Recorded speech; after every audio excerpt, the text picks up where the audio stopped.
आप लोग जयकारा बोल तो रहे हैं, लेकिन सर्दी के कारण या बाहर की आवाज़ के कारण हमें ऐसा लग रहा है कि आप नहीं बोल रहे हैं।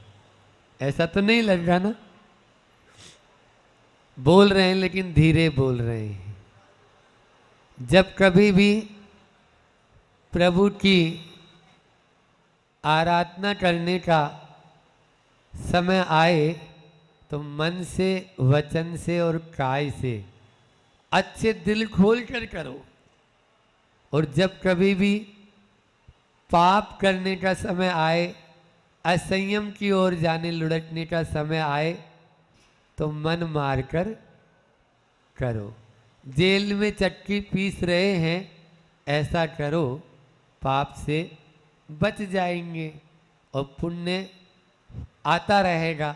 यही सारे शास्त्रों में आता है। कल की बात को ही अपन आगे बढ़ाते हैं।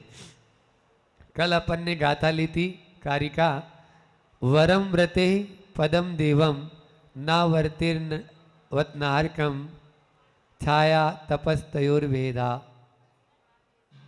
प्रतिपाल यतुर्महान।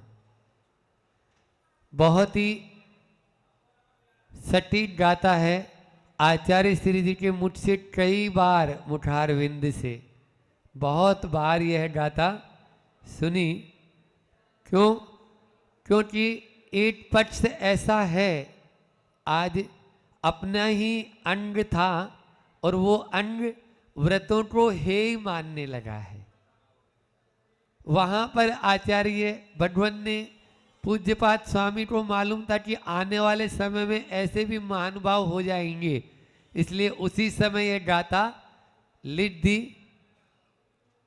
इस गाथा के माध्यम से आचार्य भगवान बार बार यही कहना चाह रहे हैं कि आप जो है व्रतों को पुरुषार्थ पूर्वक करें, ग्रहण करें, ताकि आप अशुभ में जाने से बच जाएं।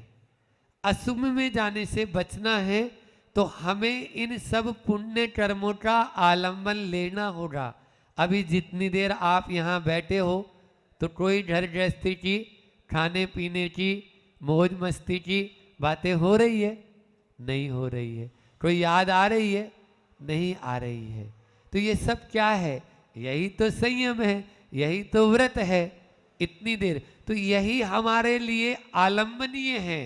वर्तमान में और कुछ भी आलंबन हमारे पास नहीं। अभी तो सराट संयम में मिलेगा, वीतराग संयम तो बहुत आगे की बात। वह वीतराग चारित्र का अविनाभाव है, ठीक है ना? और वह शुद्धोपयोग की भूमिका जब तक नहीं मिल रही है तब तक हम इसी को ही लेकर चलना है। मूलाचार प्रदीप पढ़ाते हुए जब आचार्य भगवान ने जब मूलाचार प्रदीप पढ़ाया था, उस समय उसमें कई बार, मतलब 100 जगह से भी ज्यादा स्थानों पर स्वर्गापवर्ग एक शब्द आया। स्वर्ग और अपवर्ग के लिए यह है। तो 2000 साल पहले लिखा गया है, उसमें भी ये बात है। स्वर्ग पहले जुड़ा हुआ है, इसलिए उससे डरो नहीं, वहीं पर अभी जाना है। जैसे कोई विद्यार्थी एग्जाम देता है तो प्रथम, द्वितीय श्रेणी, तृतीय श्रेणी में नहीं आया है तो कुछ और भी पुरस्कार होते हैं और उनको सांत्वना पुरस्कार कहा जाता है। इसी प्रकार से अभी हमारे लिए ये सब सांत्वना, जो स्वर्ग है वो क्या है? सांत्वना पुरस्कार है।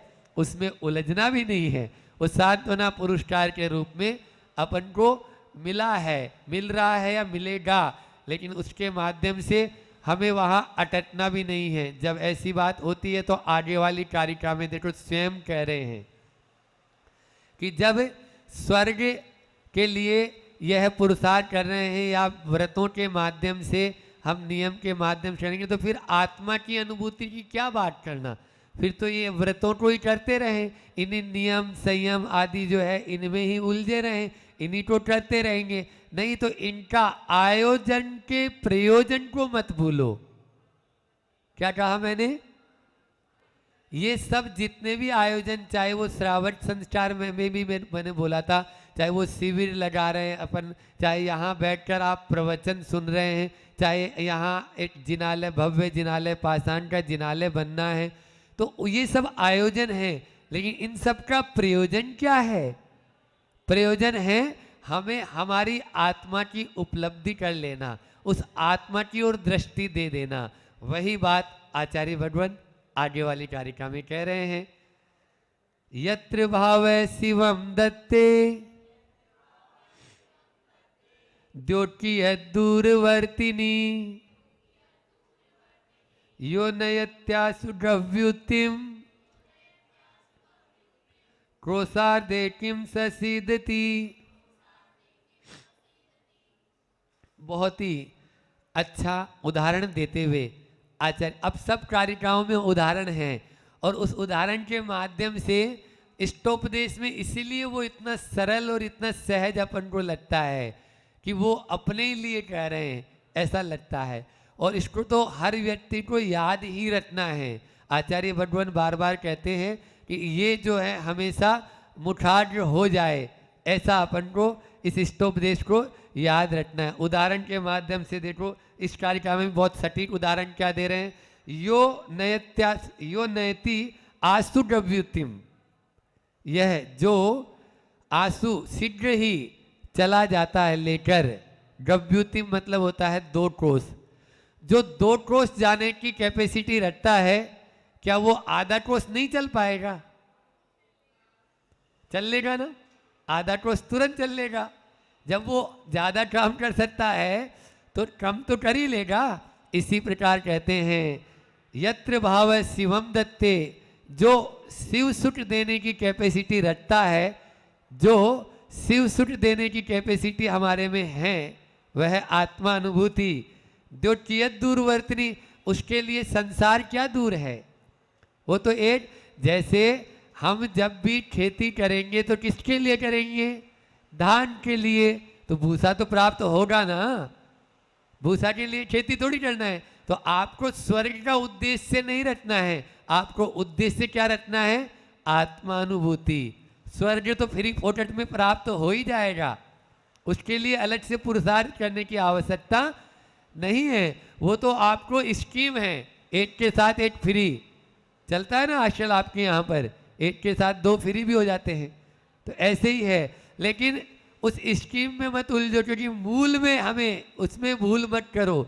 जो मूल है उसकी ओर हमारा लक्ष्य होना चाहिए। हमारा वह लक्ष्य है। हमारा लक्ष्य क्या है?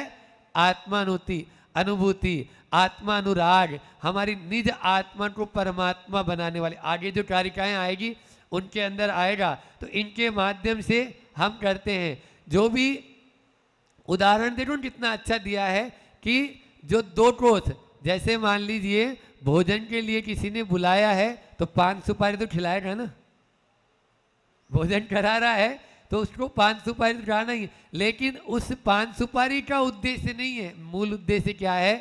भोजन का है। ठीक है ना? भोजन अभी बना नहीं है और मेहमान आ चुके हैं, तो क्या करते हैं अपन? उनको नाश्ता दे देते हैं। क्या करते हैं? लेकिन नाश्ता जो है उसी में ही आस्था मत रख लेना, नाश्ता में ही आस्था नहीं रखना है। हाँ, वो नाश्ता भी इसलिए खा रहे हैं कि आपको भोजन की आस्था बनी रहे।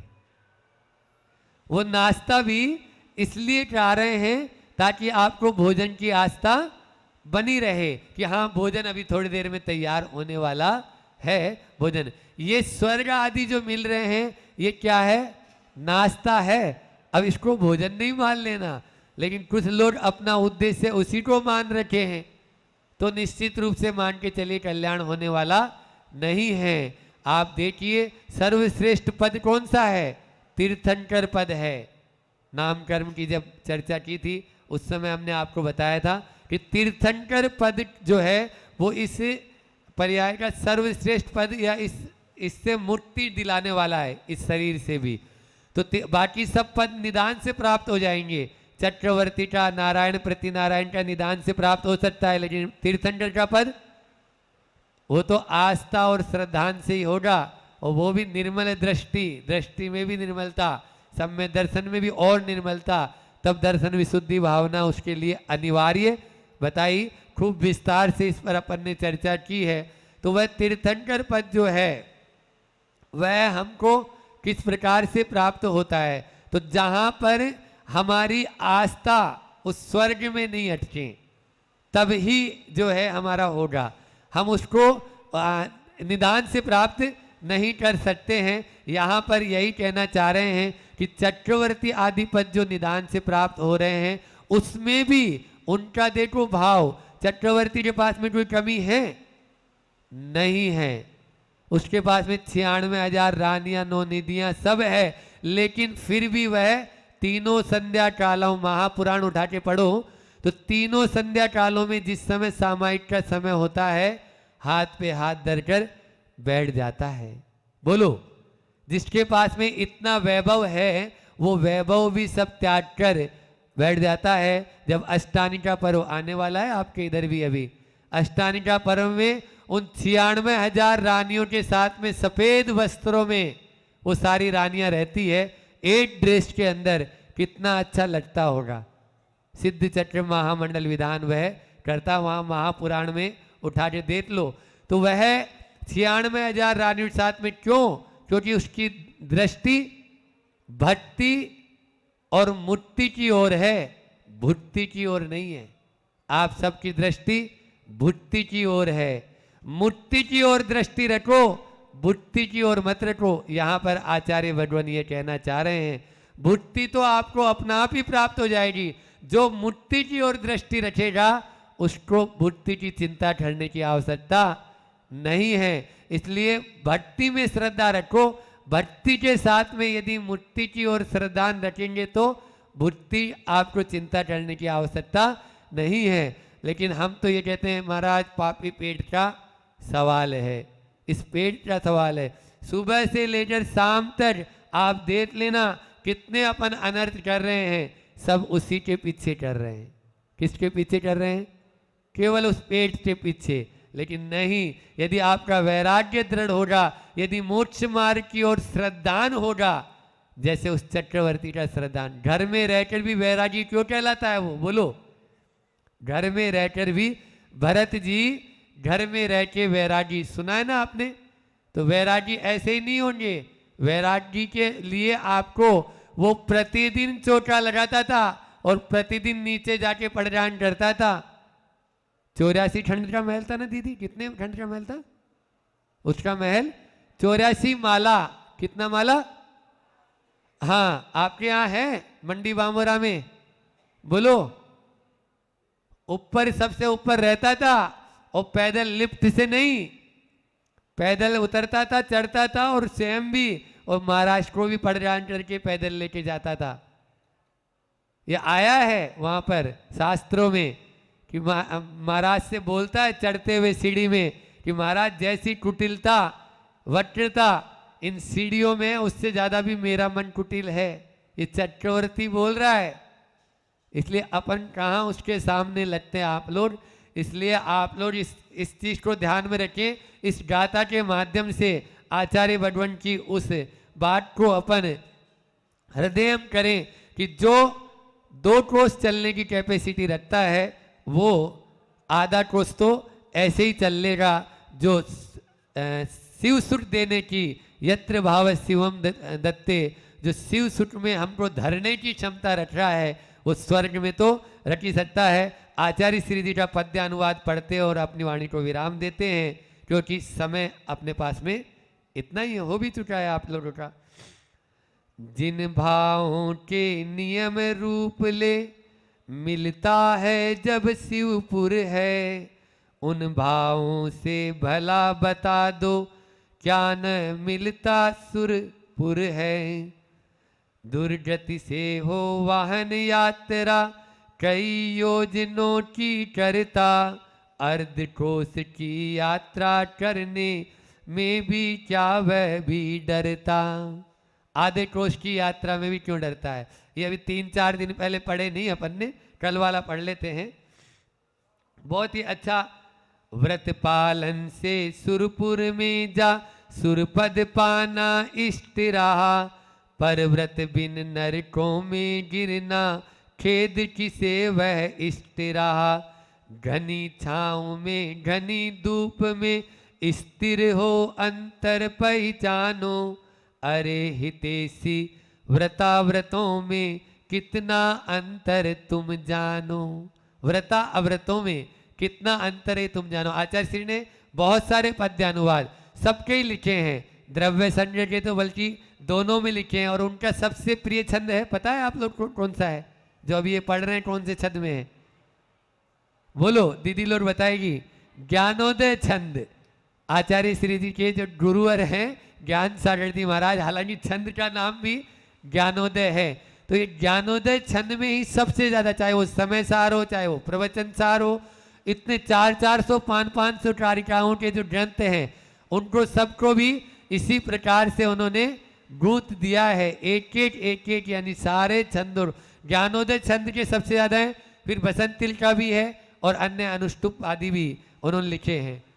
हाँ, बसंत तिलका में भी काफी उन्होंने लिखा है। पहले शुरू में बसंत तिलका लिखते थे, लेकिन अब तो जो भी रचना की है बाद में उन्होंने ज्ञानोदय छंद में ही की है। ऐसे आचार्य गुरुवर की उन छंदों के माध्यम से भी अपन रोज प्रतिदिन आराधना करेंगे। इतना ही रखकर मैं अपनी वाणी को विराम देता हूँ। बोले अहिंसा परमो धर्म की, आचार्य गुरुवर विद्यासागर जी महामुनि राज की।